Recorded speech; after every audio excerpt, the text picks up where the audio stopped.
Umpama ada orang Islam yang belum sholat Pak, atau sholatnya bolong, kira-kira ada harapan surga nggak?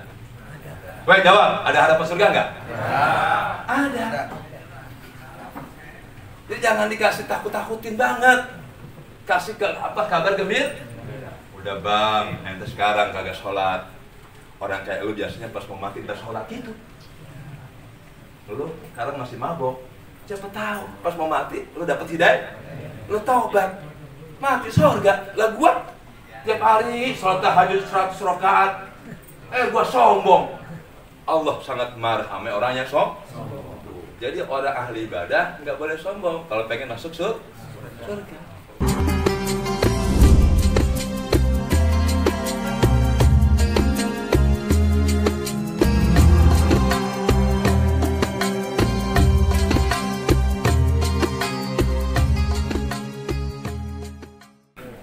Alhamdulillahilladzi ja'ala al-mauta rahatan lil mu'minin.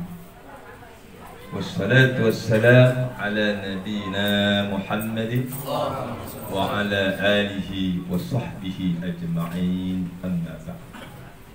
Allahumma salli ala sayyidina Muhammadin al-fatihi lima ughliqa wal khatimi lima sabaqa nasiril haqqi bil haqq wal hadi ila siratika mustaqim wa ala alihi haqqa qadrihi wa miqdarihil azim.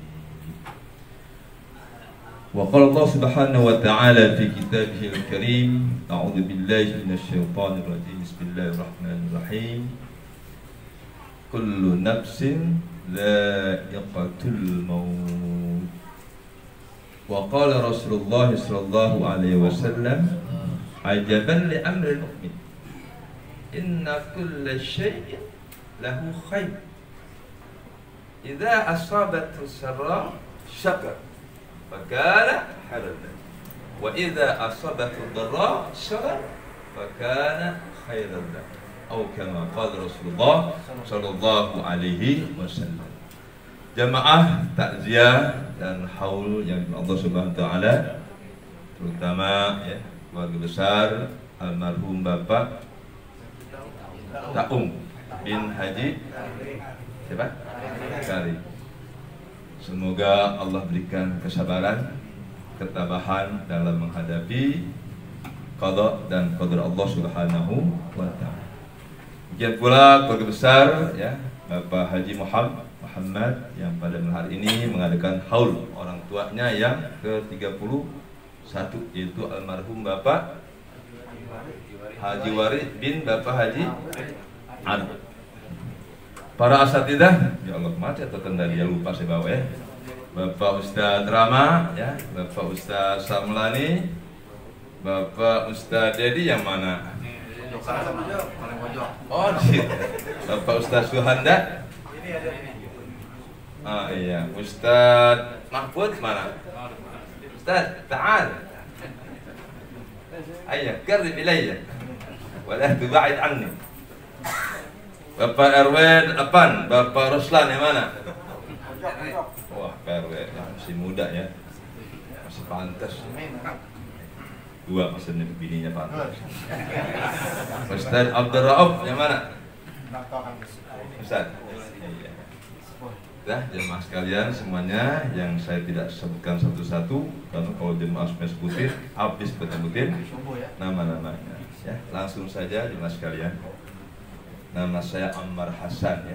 Saya orang Betawi pinggiran, Betawi Norak, Bekasi ya. Yang ngomongnya masih ilok. Ada ilok sini? Ada? Oh, sama dong ya. Genengan? Hah? Ada, alhamdulillah. Nah ini pinggiran Blok Timur, saya pinggiran Blok. Nah kita sama-sama Betawi pinggiran. Alhamdulillah, orang Betawi Pak hebat Pak, bener Pak. Makanya orang Jawa jangan macam-macam orang Betawi. Ada orang Jawa? Mana? Pak Muhammad kan di sini masih 50-50. Mana orang Jawa? Ini? Gak ada potongan Jawa. Oh Jawa ya? Jadi orang Betawi itu Pak orangnya dermawan.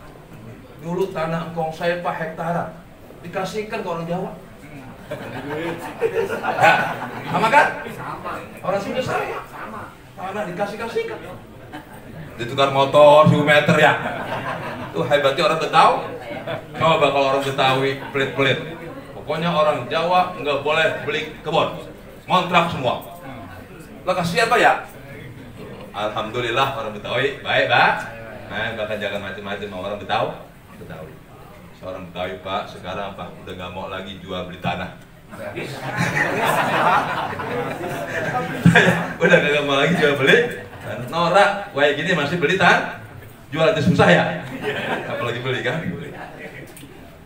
Ya, saya pendidikan saya Pak hanya ya lulusan SD, zaman dulu masih nyeker sekolah ya. Kemudian sanawiyah di kampung, nyantren waktu teman di Bogor 3 tahun. Kemudian IAIN Jakarta jurusan sastra Arab ya. Alhamdulillah dengan saya masuk sastra Arab, saya bisa ngikrab 1 Al-Quran dari Al-Fatihah sampai An-Nas. Apa bisa Pak? Ngikrab Quran dari Al-Fatihah sekian, buru-buru ngikrab bisa dia. Sudah selanjutin ke Ma'had Al-Ulum Islamiyah wal Arabiyah Livia 2 tahun. Kemudian lanjutin S2 di Asy-Syafi'iyah. Itulah sejarah pendidikan saya. Alhamdulillah dengan ilmu yang sedikit saya miliki, hanya nahwu shorof Pak, nggak banyak, hanya imriti ya. Kemudian mutam, mima, kemudian al-fiyah, kemudian jami'ud, durus al-arabiyah, kemudian al-qaidul arabiyah dari A sampai Z saya pelajari tentang nahwu shorof. Alhamdulillah dapat juga ilmu balaghahnya ya, ma'ani, badi, baik, bayan. Alhamdulillah dapat juga ilmu fikih usul fikihnya, dapat juga ilmu hadis usul hadisnya, dapat juga ilmu tafsir dan usul tafsirnya, dapat juga ilmu tauhidnya, ilmu fikihnya, ilmu tasawufnya. Alhamdulillah inilah ilmu-ilmu yang bisa kita membedah Al-Quran. Zaman sekarang nggak punya ilmunya bicara Quran, makanya pada ngaco Pak ya. Banyak banget ustaz-ustaz yang ngaco zaman sekarang. Kenapa? Nggak punya alat bedah Quran. Maka dikit-dikit bid, kan gitu ustaz ngaco tuh ya. Dikit-dikit bid, itu ciri-ciri ustaz ngaco. Kalau yang dengan ilmu Pak, beres. Saya Pak nggak tahu mesin motor. Saya pernah ngalamin tugas di Tanah Abang. Waktu itu tahun berapa tuh yang banjir bandang tuh 2002 ya, sampai 4 meter tuh Tanah Abang. Saya pulang jam 2 takut kebanjiran kan. Ya Allah di tengah jalan Pak, di Cawang macet Pak, banjir. Motor saya kelop 1 meter. Akhirnya saya dorong Pak mati sampai Jati Asih. Bayangin Pak dari Cawang sampai Jati. Nah pas sampai Lubang Buaya banyak bengkel motor kan. Kan saya nggak tahu mesin motor, nggak tahu alatnya. Saya serahkan ke bengkel. Bengkelnya goblok lagi. Kenapa gobloknya? Semuanya langsung diganti, ring sehernya ganti, busi ganti, mesin dibongkar. Kagak hidup-hidup. Pas dilihat Pak ternyata bensinnya habis. Innalillah. Orang kalau bego gitu ya? Ya, yang punya motor bego, bengkelnya. Orang bego itu Pak, padahal bensin habis, ngapain? Bongkar mesinnya, nggak hidup-hidup juga, ya? Busi diganti, nggak hidup juga. Pas lihat, ya Pak Ustaz, gimana bensinnya habis? Lah itu nggak boleh tadi. Kebetulan speedometernya terus, itulah ciri orang bego Pak. Orang bego tuh blang. Coba kalau saya bener sendiri, kagak bisa. Bengkelnya kagak tahu lagi. Tuh, jadi sama-sama bego. Jadi kalau Ustaz pada bego Pak, pasti ngaco ngomongnya. Dikit-dikit bit. Ya cara begini nih. Neraka ya. Haji Muhammad yang pertama kali masuk neraka. Gak ada yang ngundang. Tanggung jawab ya. Kalau acara begini, apa bit? Ya Allah. Senang ya, saya kalau di sini masih acara begini sama di saya Jati Asih masih banyak. Walaupun di samping kampung saya ada gembong Wahabi. Gembong Wahab yang dikit-dikit bidah. Alhamdulillah sekarang udah mati orangnya.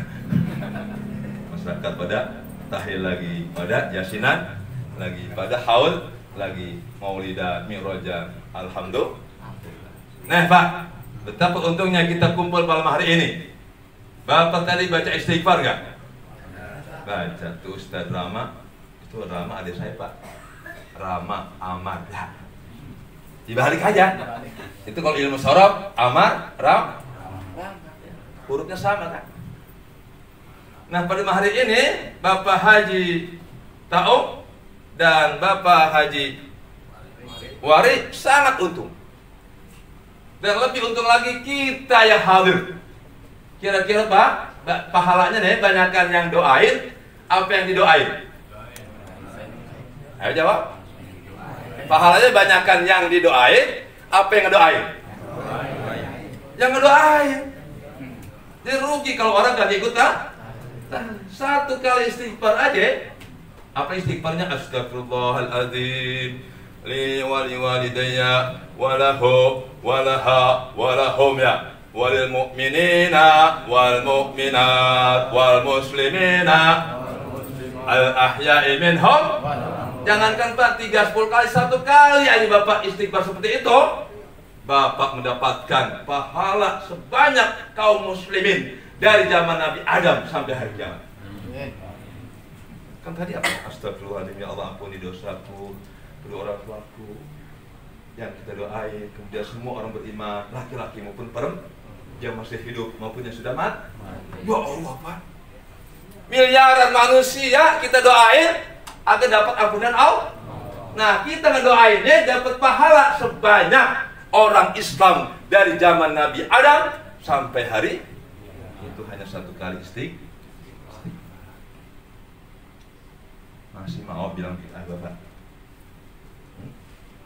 Mau? Ngeri saya Pak. Karena kalau bilang bid'ah terhadap sesuatu perkara Pak, itu kalau benar-benar nih acara tahlilannya bid'ah, maka seluruh amal ibadah kita ditolak oleh Allah Subhanahu wa Ta'ala. Haji kita hancur, puasa kita hancur kalau kita melakukan yang bid'ah. Berarti Bapak yang berkeinginan bid'ah malam ini, berarti haji Bapak hancur, salat Bapak hancur. Itu resiko pelaku bid'ah. Makanya jangan sembarangan bilang bid'ah. Bahaya Pak resiko. Nggak main-main. Hati-hati. Nah, tapi kalau Ustaz tahu alatnya, enak membongkar mesinnya ya. Ya, satu ayat dipretelin, mana secara ilmu nahunya, mana secara sorofnya, mana secara usul fikihnya, usul hadisnya, asbabun nuzulnya, asbabul wurudnya, balagohnya, ma'aninya, badinya, bayannya. Asik. Satu ayat aja Pak dikaji. Puas. Tapi kalau mereka pakai alat, langsung diterjemahkan, ngikutin terjemahan departemen agama. Lalu diterangkan ke murid-muridnya, kacau Pak. Makanya kalau zaman dulu, kenapa ada ijazah? Orang kiai, seorang murid ngaji sama kiai. Kenapa ada istilah ijazah? Ijazah itu apa? Izin dari sang guru kepada muridnya untuk ngajar. Itu namanya ijazah. Kalau belum dapat ijazah, nggak boleh ngajar. Ya zaman sekarang, mohon maaf. Kenapa pondok-pondok pesantren anak-anak kita Pak tidak menguasai ilmu agama? Padahal sudah mondok 6 tahun. Tetap aja pulang mondok kagak sholat, pulang mondok tidur, balas dendamnya enggak? Coba zaman dulu ngajinya nggak banyak, bahkan baca bismillah pun belum bener. Bismillahirrahmanirrahim. Qul huwallahu qul a'udzu birabbil falaq. Min fil uqad. Orang Jawa kan fil angqad. Angqad. Said sangit. Saidur Rahman sangit. Durrahman. Orang Jawa nggak ada yang fasih Pak. Tapi sekali baca bismillah bisa terbang. Zaman sekarang hafal Quran bisa terbang. Bisa naik pesawat. Inilah zaman sekarang, orang nuntut ilmu tapi kagak berkah. Kenapa? Banyak pondok pesantren udah bukan dakwah tujuannya, tapi materialis. Kalau kagak bayar uang muka bisa pesantren anak kita? Bisa? Kagak. Kalau zaman dulu, yang penting masuk. Enggak bayar saya di Bogor 3 tahun Pak. Guru saya almarhum Kiai Haji Masuk, semoga Allah ampuni dosa-dosanya. Itu saya Pak hanya bayar lampu 2.000 sebulan, yang lainnya gratis. Bahkan saya suka nyolongin kangkungnya, nyolongin durennya, nyolongin rambutan. Banyak saya colongin. Kata saya yakin Kiai pasti irit. Benar pas saya mau perpisahan, wahai para santriku, apapun yang kalian colong, Mama amin ya. Doain biar kalian ilmunya manfaat. Amin ya rabbal. Jadi zaman dulu Pak, ilmunya matang tuh santri. Baru ngajar. Zaman sekarang belum matang, ajar, makanya pada yang ngajar sekarang kan banyak kan kakak kelas ya. Baru lulus setahun ya kagak bisa Pak. Syarat ilmu itu apa? 6 kan? Alalan kana ilma, tidak akan dapat ilmu illa bisittatin, kalau tidak penuhi 6 syarat. Syarat antaranya bahwa irsyadu ustadzin, guru yang mursyid. Zaman sekarang susah nyari guru mursyid. Guru mursyid itu Pak, guru yang sudah mengamalkan. Karena kan guru banyak ngajar tapi belum. Coba tes Pak, guru-guru agama yang ngajar anak-anak kita, ngajarin tahajud, dia tahajud nggak? Belum tentu. Jangan ngerokok, ya? Repot Pak. Diajarin sama guru yang tukang ngerokok, kagak benar. Makanya saya punya santri Pak, rokok, pulang. Sekarang juga. Harus saya nggak ngerokok. Tapi kalau Ustaz yang ngerokok, berani kita? Pulang, Ustaz juga ngerokok, repot. Makanya inilah PR kita Pak. Berani nggak guru-guru se-Indonesia jangan ngerokok, baru bisa menghasilkan murid-murid yang berkah. Kalau gurunya ngerokok, jangan salahkan muridnya. Kalau orang tuanya ngerokok, jangan salahkan anaknya. Bapak pernah ngerokok nggak? Ngerokok, biarin nantinya ngerokok. Ini curang ya, jangan ngerokok. Anaknya, bapak curang. Na'udzubillah min. Jadi guru itu harus mursyid. Mursyid itu yang benar-benar sudah mengenal Allah, sudah paham sifat-sifat yang wajib bagi Allah, sifat-sifat yang wajib bagi Rasulullah. Ngajarin sholat 5 waktu, Pak, dia kaubliyah, gurunya sudah ngalamin duluan. Kalau hanya ngajar gampang Pak. Makanya kurang berkah tuh ilmu gitu, karena gurunya sendiri belum ngamalin. Ini introspeksi diri kita masing-masing. Ngajarin puasa Senin Kemis, kagak pernah Senin Kemis, gurunya ngerokok lagi, ngerokok lah. Ayo, wahai para asitiah, saya Ustaz. Yang kesinggung ngerokok, silahkan. Ntar saya pulang. Ini nggak bakal tambah 2 kali sini, Pak Muhammad ya. Kebetulan Pak, saya masuk tarekat At-Tijani. Saya masuk tarekat Tijani. Salah satu syarat saya di baiat, nggak boleh ngerokok dan harus sholat berjamaah. Belum siap, aman? Nanti baiat. Ya, kalau pengen manusia biasa, silahkan Anda ngerokok sepuasnya. Silahkan Anda tidur sepuasnya. Silahkan Anda terus puasin hatta al-mamat, sampai mak. Ya mas sekalian, Bapak Warid dan Bapak Taub, malam hari ini sangat bahagia karena hampir berapa orang, ada 100 orang ngirimin doa. Kira-kira sampai enggak? Yakin sampai? Yakin. Nah, kita mohonkan ampun. Makanya lebih enak orang mati daripada orang yang hidup. Kok gitu Ustaz? Iya. Orang yang hidup sholat, sholatuhu imma maqbulah wa imma mardudah. Kita yang masih hidup, sholatnya bisa ditolak, bisa di. Puasa kita bisa diterima, bisa di. Haji kita bisa diterima, bisa di. Tapi kalau orang mati disolatin, pasti diterima. Jadi enakan mana Pak? Enakan mati. Mau mati? Gimana nggak enak Pak mayat disolatin? Allahumma firlahu warhamhu wa'afihi wa'fu. Ya Allah ampunin saudara saya. Biarin kemarin dia sholatnya bolong-bolong. Ampunin Allah.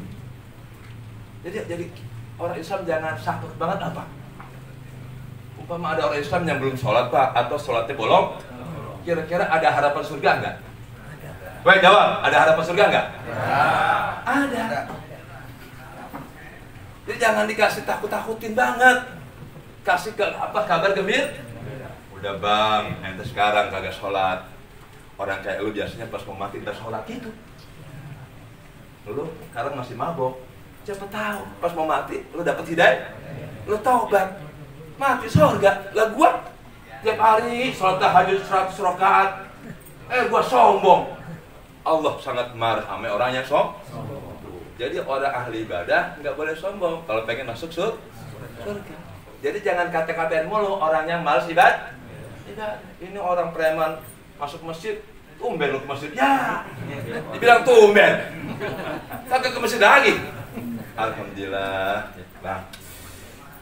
Cakep lu bang. Walaupun kemarin kagak pernah sholat, sekarang lu sholat pas Ramadan hari pertama, lu sholat tarawih. Ada kan orang Islam Pak, sholatnya setahun 2 Idul Adha, kira-kira begini bakal surga apa kagak? Surga belakang? Ya gitu aja susah amat ya. Kalau bapak yang sholat 5 waktu berjamaah, qobliyah ba'diyahnya, kemudian wiridannya panjang, sholat subuh berjamaah, wirid sampai waktu isra, sholat duha, itu masabir orang haji dan umrah, puasa Senin Kamis, sedekahnya setiap bulan sejuta, sama istri kagak gagal lah, sama anak perhati, ya, sama warga perhati, ya, bagus. Yang begini ya dukhul jannah bighairi hisab. Masuk surga tanpa Nah, kalau yang sholat rajin, nipu rajin, nyolong, kira-kira gimana? Surga enggak? Surga. Ngaku surga. Ini orangnya.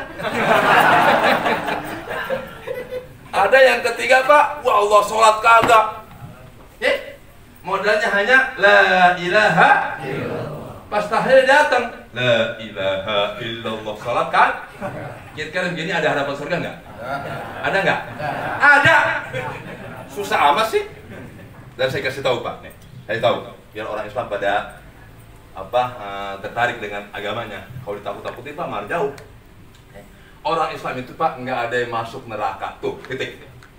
Satu orang pun orang Islam kagak ada yang masuk. Nah, rumah Pak. Kalau masuk rumah lewat mana? Pintu. Nih masuk nih. Oh, saya masuk. Masuk lewat pintu. Nah, yang masuk neraka orang karena masuknya lewat pintu neraka. Orang Islam Pak nggak dimasuk lewat pintu neraka. Karena surga adanya sebelah sono, padang masar harus jembat. Ada yang kepleset, nyemplung, bukan masuk. Nyemplung. Paham Pak? Beda gak masuk menyemplung? Beda. Orang Islam itu emas, tahu nyemplung ke comber. Emas nyemplung ke comberan, diangkat gak Pak? Diangkat. Tapi kalau kotoran, walaupun wangi banget, diangkat nggak? Nah, orang kafir itu umpama najas kotor, itu mah bagian sepiteng, tuh masuk neraka. Orang kafir mah kita lagi ngangkat ikan lele, jam tangan kita nyemplung, dicari nggak? Cari. Wah, jam gue nih. Ya, dicuci, digos, dijam, baru dipakai lah. Itulah orang Islam. Nah, Bapak mau yang bagaimana? Mau nyemplung? Mau masuk pintu surga? Nah, kalau pengen masuk pintu surga, takwa. Yang diperintah kerjakan, yang dilarang surga bighairi hisab. Pokoknya Pak, orang Islam Pak, walaupun gagal sholat, surga udah. Mana yang gagal sholat? Acung. Surga ya. Udah Kak. Orang Islam yang kagak sholat masuk dulu dicuci di neraka sakor. Masalakakum fi sakor? Kenapa kamu berani di neraka sakor? Lam nakum minal musallin. Karena dulu saya kagak sholat. Nah, jadi yang kagak sholat masuk dulu pencuciannya di neraka satu. Bapak mau silahkan. Ya, saya mah kagak mau ya. Saya mah walaupun banyak dosa, pengennya apa? Masuk surga tanpa dihisab. Ada caranya Pak. Mau tahu? Lah, wani piro. Surga berani berapa? Ente masuk PNS saja berani berapa bayar ya? Surga masa gratis? Nggak bisa. Undang saya lagi nanti kapan?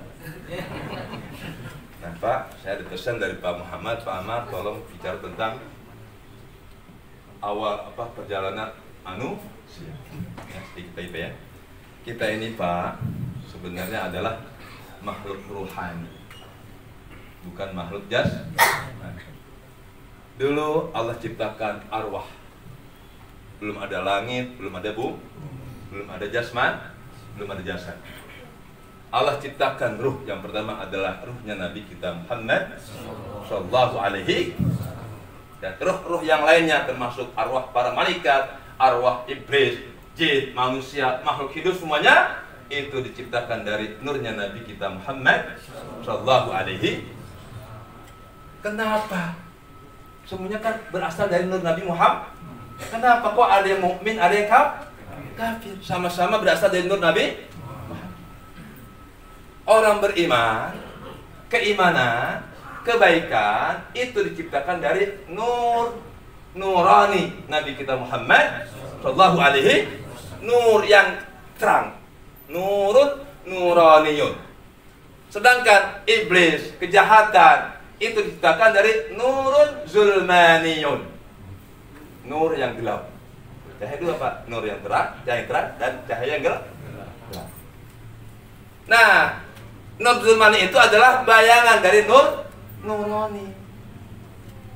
Allah ciptakan nurnya Nabi Muhammad, Allah kasih cermin, lalu muncul bayangannya. Jadi nur zul, yang namanya bayangan pasti gelap. Nah, Pak, lampu Pak ya? Ini tangan saya. Bayangan gelap nggak? Betul. Makanya kita lebih dominan nur nurani atau nur zulmani. Kita dikasih pilihan. Wa nafsi wa ma sawwaha falhamaha fujuraha wa taqwa qad aflaha man zakkaha. Beruntunglah orang yang menumbuh kembangkan nur nuraninya. Wa qad khaba man dassaha, dan rugilah orang yang menumbuh kembangkan nur zulmaninya. Nah, semuanya dulu kita Pak berada di dalam arwah. Kagak makan, kagak minum, kagak tidur, kagak kawin. Ingat Pak, waktu di alam arwah kita makan nggak? Minum? Tidur? Kawin? Hidup nggak? Hidup. Jadi kita bisa hidup tanpa makan, tanpa minum, tanpa tidur, tanpa kawin. Kalau sekarang, kalau nggak makan, kagak minum, kagak tidur, kagak kawin,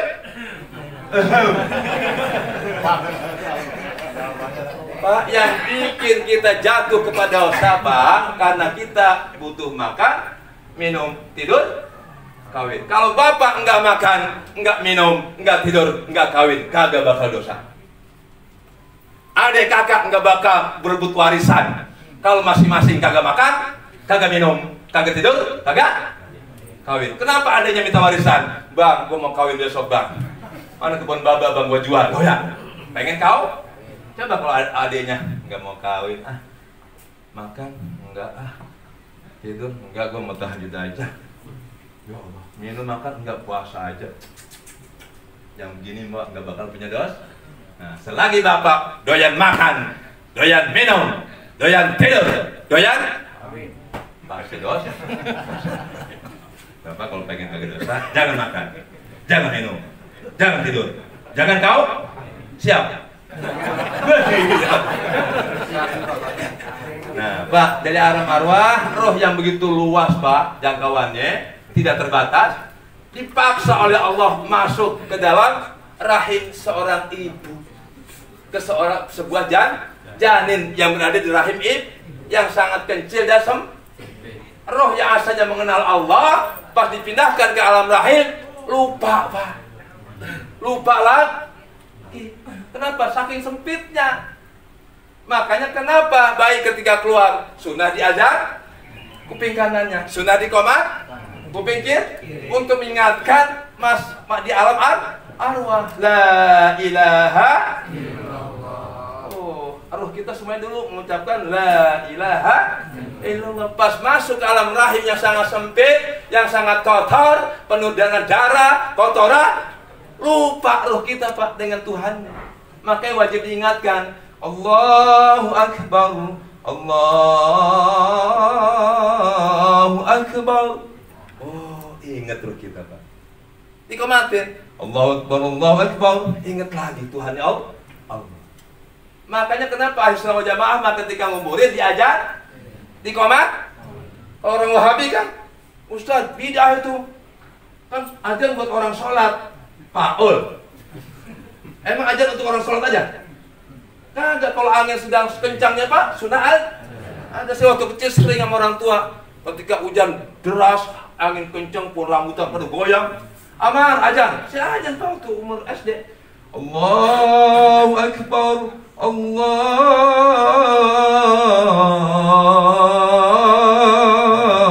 Akbar. Sampai la ilaha illallah itu Pak angin mengecil. Ini pengalaman saya. Jadi azan bukan hanya untuk sholat. Itu ngingetin, karena roh kita pun ketika masuk ke alam kubur sempit lagi kan? Ya, berapa meter? Ilok, di sini nguburin sampai 10 meter. Paling semeter kali seperempat meter. Kalau panjang semeter, kalau panjang 2 meter kali seperempat. Segitu udah. Makanya jangan banyak-banyak tanah Pak, rugi. Kalau lagi hidup banyak tanahnya rugi. Karena tanahnya bakal diting. Hak kita mah hanya semeter kali seperempat. Orang kaya kuburan semana? Sama. Bapak nggak usah mikir, ntar gue dikubur di mana? Di mana kayak? Potongan kita sama Pak nggak dikubur gak Bapak. Tapi udah habis itu tanahnya. Apa tanah kuburan kakeknya dijual? Nauzubillah min. Nah, Pak, bayi limada yabki as-sabi inda harajat min rahmat ummi. Kenapa seorang bayi ketika keluar dari rahim ibunya menangis? Limada yabki? Kenapa nangis? Li'annahu la ya'lam. Karena bayi belum tahu alam dunia, belum dikasih contekan. Tahu-tahu harus terjun bebas. Makanya bayinya, saya takutnya, jangan dikeluarin sayanya. Jangannya, saya udah betahnya di perutnya. Musim hujan kagak kedinginan, musim panas kagak kegerak. Jangan keluarin sayanya, tolongnya, please my mom. Kata emaknya, tong, kalau nggak keluar tong, kita mati dua-duanya. Ya, akhirnya emaknya, pembukaan 1, pembukaan. Nah, langsung tuh bayi brojol, langsung ditusuk hidungnya bidan. Kenapa nangis? Takut ketinggalan emak. Pas matanya melek Pak, tuh bayi diam. Ternyata luasan di Ciledug ya, daripada di perut ini. Makanya tidak ada seorang bayi pun yang kepengen balik ke perut, ya enggak? Jadi Pak, kelahiran kita berulang lagi nih. Makanya Pak Wari dan Pak Taung betah jadi kuburan. Awalnya mah takut. Bagaimana gue dipendam sendiri jadi yang lain? Takut awalnya ya. Pas udah masuk Pak betah, ini nggak pulang lagi. Gitu aja logikanya. Nah, jadi kenapa Bapak takut mati? Karena Bapak terlanjur cinta dunia, belum tahu alam akhir. Makanya baca Quran, biar tahu alam barzah, alam kubur, alam akhirat kayak apa. Yang gaib jadi zahir kalau baca Quran. Orang yang nggak baca Quran pasti ketakutan karena buta. Orang Islam baik yang sudah mati, nikmat betul. Ya, kenapa? Dipanggil oleh Allah, ya ayyatuhan nafsul irji'i ila rabbiki radiyatan. Ayo cepat pulang. Sebenarnya nih, engkong Haji Wari manggil Pak Muhammad. Wahai cucuku Muhammad, cepat pulang loh, jangan lama-lama hidup di Ciledug. Umen Pak Muhammadnya agak-agak budeg. Ada Pak Muhammad mana? Oh ada ya? Untuk kita coba setiap malam Jumat, Bapak kita gurain Muhammad. Waduh, Bapak di kuburan gurau-gurau kan? Hari ini kita ya? Untung suara Bapak kita dirahasiakan oleh Allah Subhanahu. Dan saya yakin orang Islam ketika matinya Pak, itu apa? Yara maq'adahu minal jannah. Orang Islam ketika sakaratul mautnya diperlihatkan kenikmatan surga, makanya senyum. Enggak apa-apa, bininya nangis, anaknya, cucunya, yang penting kita senyum. Bodoh amat, bini kita mati, dia kawin lagi, bodoh amat. Saya sering, istri saya bawa Pak. Kebetulan saya Pak, anak saya 4 Pak, yang 2 di Mesir, yang ketiga di Lido, Sukabumi, yang ketiga, yang keempat di Kelapyak. Jadi saya Pak di rumah dua-duaan. Tadi saya mau ceramah kemarin, Umi takut sendirian. Akhirnya ikut. Entah kenapa istri saya ngikutin saya mulu, kagak tahu ya. Setiap ceramah pas dia ikut. Entah kenapa saya kagak tahu. Rupanya apa? Di rumah sendirian takut iseng tuh. Saya ajak, alhamdulillah. Jadi jamaah sekalian, kematian adalah awalul hayatil abadiyah, awal kehidupan kita manusia. Yang kagak mau mati, jangan hidup. Kalau Bapak hidup, harus mati. Yang kagak mau mati, jangan. Lah mati-mati juga kan? Dalam surah Yasin dibacakan, waduh. Ya qaumi, ya, wahai kaum. Apa tuh suratnya? Kalau gini lupa ya. Ya qaumi, wahai kaumku, seandainya kamu tahu betapa indahnya ampunan Allah, ya, bima ghafarali Rabbi wa ja'alani minal, tuh kata Pak Waro, Pak Taong dan Pak Wari, wahai Muhammad, kalau lo tahu betapa enaknya di kuburan, pasti lo pengen minta cepet-cepet mati, pengen nyusul gua. Tuh kalau Pak Muhammadnya tahu, karena kita dihijab oleh Allah Subhanahu wa Ta'ala, makanya kita indohaya aja di dunia ya. Padahal kalau tahu betapa indahnya kematian, semuanya ingin cepat-cepat mati. Bahkan saya baca sebuah keterangan Pak, surga itu tahinnul jannah li Rasulillah kahaninil walid li abi. Surga Pak itu sangat rindu kepada Nabi, bagaikan seorang anak rindu kepada ayah. Bahkan surga minta izin, ya Allah, izinkan aku untuk keluar ke alam dunia. Aku ingin ikuti Nabi Muhammad, haitsuma dzahaba, kemanapun dia pergi, aku ikut beliau, ya Allah. Wa haitsu yabit, kemanapun dia nginap, saya ingin nginap, kata surga. Wah, kalau kamu memperlihatkan jati dirimu, hai surga, ke dunia, ntar orang di dunia nggak ada yang mau hidup di dunia. Saya yakin kalau surga dimunculkan, ente udah pengen mati. Benar Pak. Untungnya surga dirahat. Jadi kita ada kalau surga muncul ada iman nggak? Kagak ada. Iman itu terhadap yang gaib. Allah gaib, makanya kita imani ya. Kalau Allah menampakkan diri, ya bukan iman lagi namanya ya. Jadi kita yakin iman karena masih neraka gaib. Coba kalau neraka langsung muncul, nanti lagi nyolong, langsung api nyunggul, bus. Kagak jadi nyolong ya kan? Karena api nerakanya gak kelihatan. Ini nggak ada yang tahu nih, aman. Oh ya, jadi ada yang ya kagak apa-apa, emang goib nerakanya ya. Ya, tapi dengan iman kagak berani Nah berarti orang yang malas sholatnya, yang masih bukan kagak beriman, kurang imannya, apa ya? Jangan dibilang kagak punya iman, kurang. Kalau kurang diapain? Tambah. Bagaimana cara nambahnya? Baca sering datang ke ya, sering ikut ta'zi. Nah, kan kayak gini cakep ya. Bapak dapat info kan? Oh iya bener ya, enak tuh Ustaz Ahmad. Yang kagak sholat di surga, jadi kagak sholat pun ikut tahlil ya. Dengar kan? Nyaluk. Ternyata gue baru denger dah, orang Islamnya kagak sholat pun masih ada harapan surga. Kata bininya, lah lu pisan bang orangnya. Aduh bang, kalau kagak sholat bang, surga sih tapi belakang lu gosong dulu bang. Akhirnya dia ngaji dah sama Ustaz Lama ya. Tuh, gitu Pak. Jadi gaya ahli sunnah wal jamaah tuh gitu Pak. Ngajak umat biar deket dulu ke agama. Jangan yang udah deket tuh jauh-jauh. Lah nenek yasinan dibilang bid'ah. Akhirnya masjid kosong kagak ada yasin. Kenapa yasinan? Praktis. Ibu-ibu sambil nunggu Ustaz Lama datang untuk ngajar, mari kita baca yasin seperempat jam tamat. Coba kalau ganti, Bapak Ibu sambil nunggu Kiai datang, mari kita Baqarahan. Wah, 3 jam. Bubar tuh majlis tak? Yasinan bahkan yang lebih praktis lagi karena yasin mah kebanyakan. Mari kita buka dengan Al-Fatihah. Alhamdulillah. Basyiru wala tunaffiru. Kasih kabar gembira umat yang dekat agama Islam. Jangan yang sudah masuk Islam jauh dari Islam. Naudzubillah min. Lah orang lagi mabuk dibom. Orang lagi dibom, si Udin mabok. Ente bom. Berarti ente yang bikin cepet Udin masuk neraka. Orang lagi mabok jangan dibom. Deketin, Bang.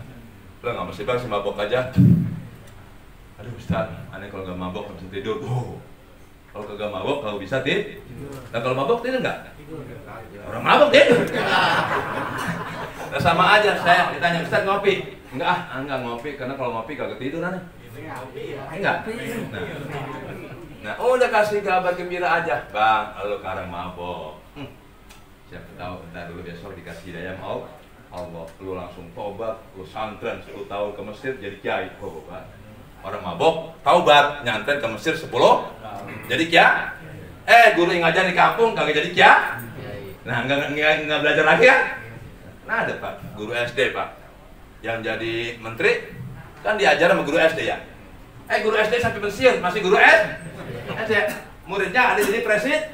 Tuh, kenapa? Gurunya kagak mau nambah ilmu lagi. Profesornya muridnya, kejadian terlama ya.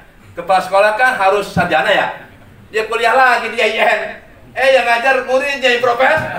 Nah kan bingung. Pak, Bapak ikut kuliah. Lu kan murid gua. Iya, lulusin gua ya. Iya. Serba sama ya. Murid ngajar guru, ribet. Saya pernah kursus bahasa Inggris Pak di Daya Pramuka. Nah itu gurunya cewek Pak, cakep banget. Gurunya cewek cakep banget. Kayaknya masih perawan tuh, benar masih perawan. Ya Allah Pak, pas ngajar saya galak banget Pak. Mar, tunggu tonjok lu. Begitu ngajarnya. Saya kan lidah saya lidah Arab ya.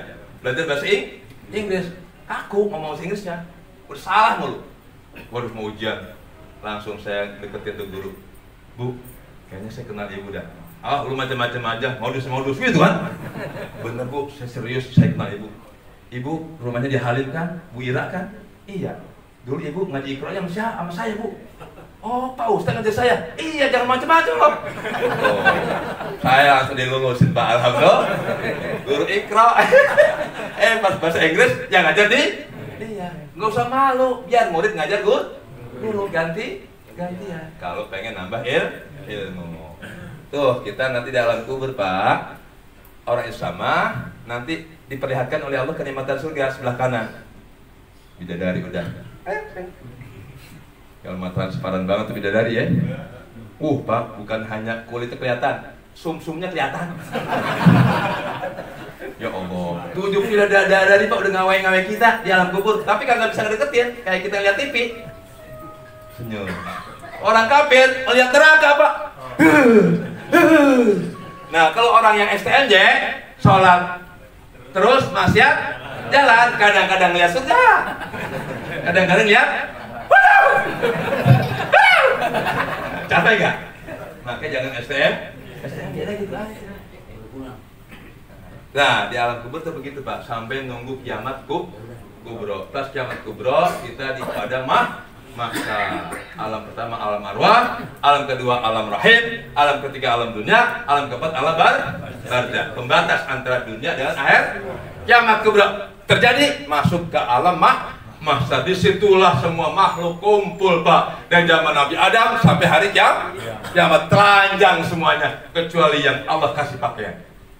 Kehausan semuanya, kecuali Allah kasih minum. Kelaparan semuanya, kecuali Allah kasih makan. Ada orang-orang tertentu Pak yang dapat naungan Allah. Ditanya satu persatu setiap kenikmatan. La tus'alunna yauma idzin 'anil.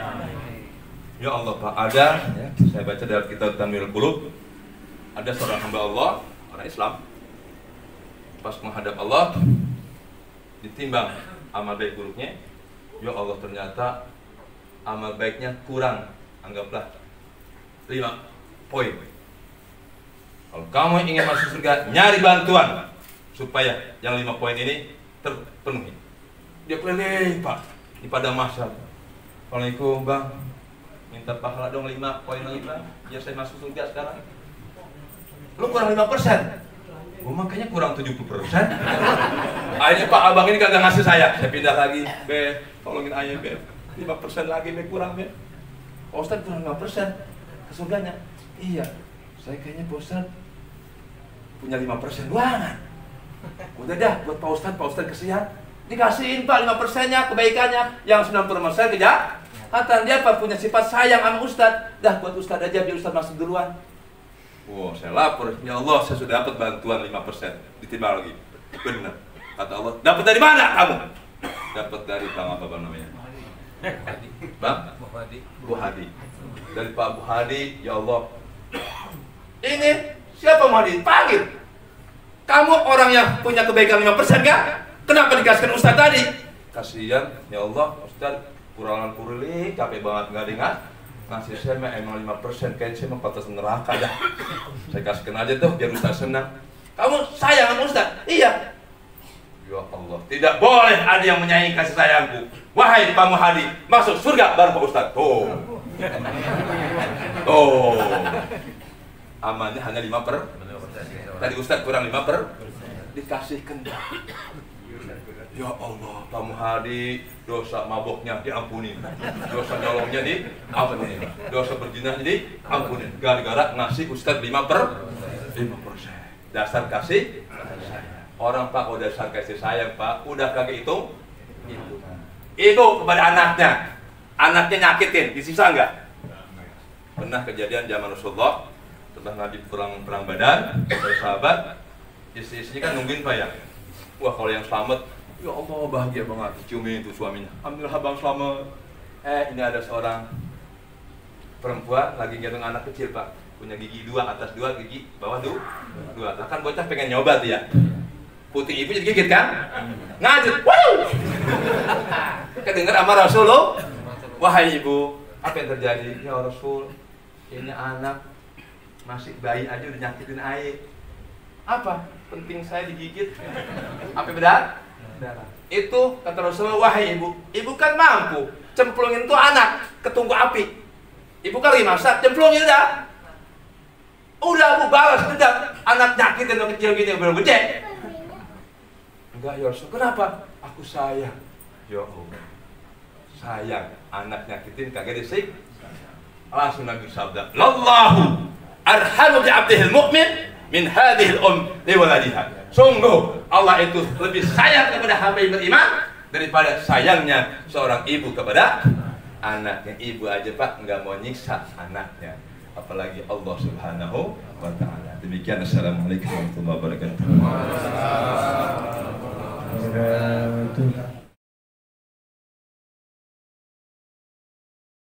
ilaha illallah, la ilaha illallah, la ilaha illallah, la ilaha illallah, la ilaha illallah, la ilaha illallah, la ilaha illallah, la ilaha illallah, la ilaha illallah, la ilaha illallah, la ilaha illallah, la ilaha illallah.